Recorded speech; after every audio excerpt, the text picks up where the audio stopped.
The United States federal government should continue to enforce the Welfare Reform Act to ensure that American citizens who are in need of assistance get the help they deserve.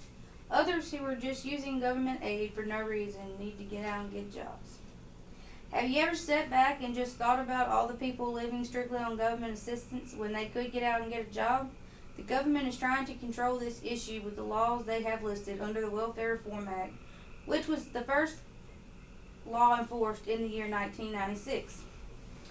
While doing research, I found that over the years the Welfare Reform Act has changed a bit. Today, the federal government's involvement with the government assistance has become limited. According to ThoughtCo.com, it is now up to the states and countries to establish and administer welfare programs in their area. Each area will have different programs they offer as far as what kind of assistance that will be available there. Everyone at some point in their life will most likely need some type of assistance, so it is always a good idea to check into what is available where you are.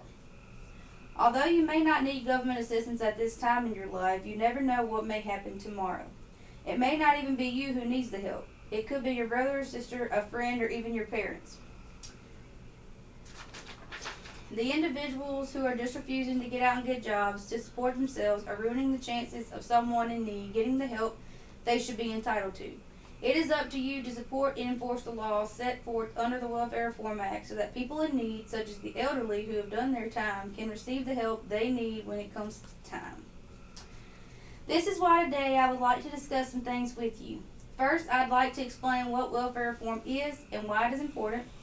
Secondly, I'd like to tell you what programs are available to us here in the U.S. today. And lastly, I'd like to discuss some rules that go along with receiving the benefits available by the government in our area. I will now explain what welfare reform is. Welfare reform is a term generally given to the topic of changing people using government assistance when they aren't really in need. The Welfare Reform Act of 1996 was where this all started. The goal of this law is to limit the number of individuals getting government assistance without being in need. There's been rules set in place to ensure that people receiving welfare should be getting it, but that'll be discussed later on. Really, all the government is trying to do with this set of laws are make people become more independent. We as a nation are spending too much of our budget giving help to people who could be supporting themselves without needing assistance. This is why welfare reform is important. I will now tell you about some of the government programs offered to us in the U.S. We all know someone who gets food stamps, has children getting free health care, or someone who gets a monthly check. These are all sources of government assistance. SNAP benefits are given to families who are low income based and need help supplying food for their families. SNAP stands for Supplemental Nutrition Assistance Program, which explains itself. Medicaid is free health care for families or single mothers who have children who can't afford to get medical insurance.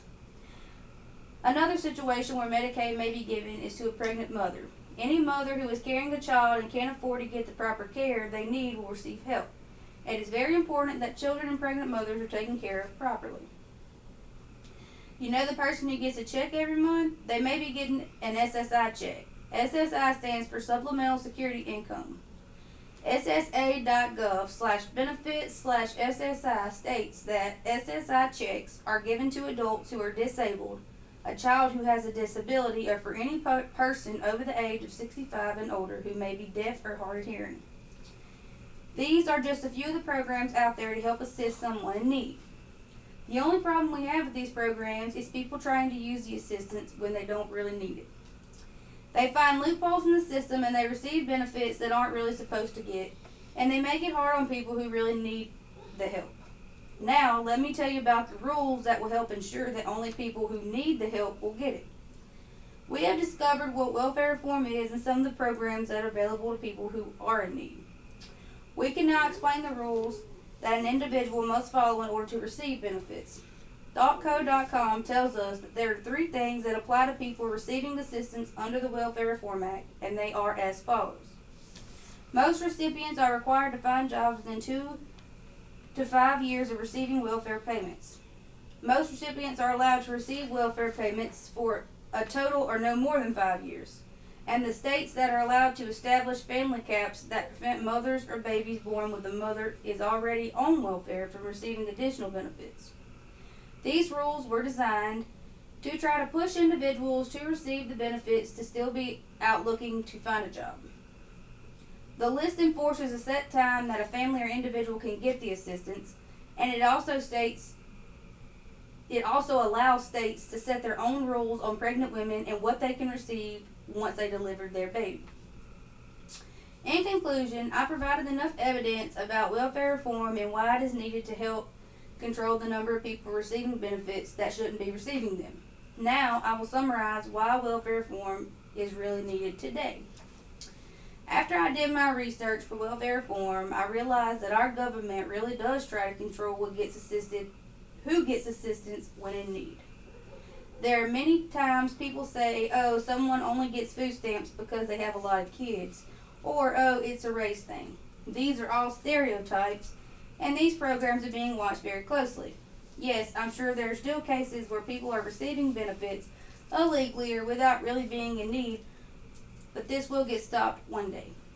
Limiting who receives government assistance must be taken seriously. From knowing what welfare reform is, to knowing what programs fall under the Welfare Reform Act, to knowing the rules to receiving help, we should all be on the same page as far as why welfare reform is very much needed. Law.jrank.org states that dissatisfaction with welfare began during the 1950s. That's how long people have been disagreeing over government assistance. When someone receives benefits who really is in need, that puts a strain on the financial budget of our economy. We, as individuals of this country, need to come together to realize that we have to stop being lazy and become more independent. We need to get out and go to work so that people who really need help can get it. Welfare reform is the only thing that can come close to fixing most of the problems that come with government assistance. This is different types of welfare reform use with different groups of people. I found this on CIS.org. Most of the welfare reform use is being used by immigrants or non-citizens. The numbers are higher on this map, this chart. The blue and green are citizens and native home households. Purple and pink are immigrants, and it's higher.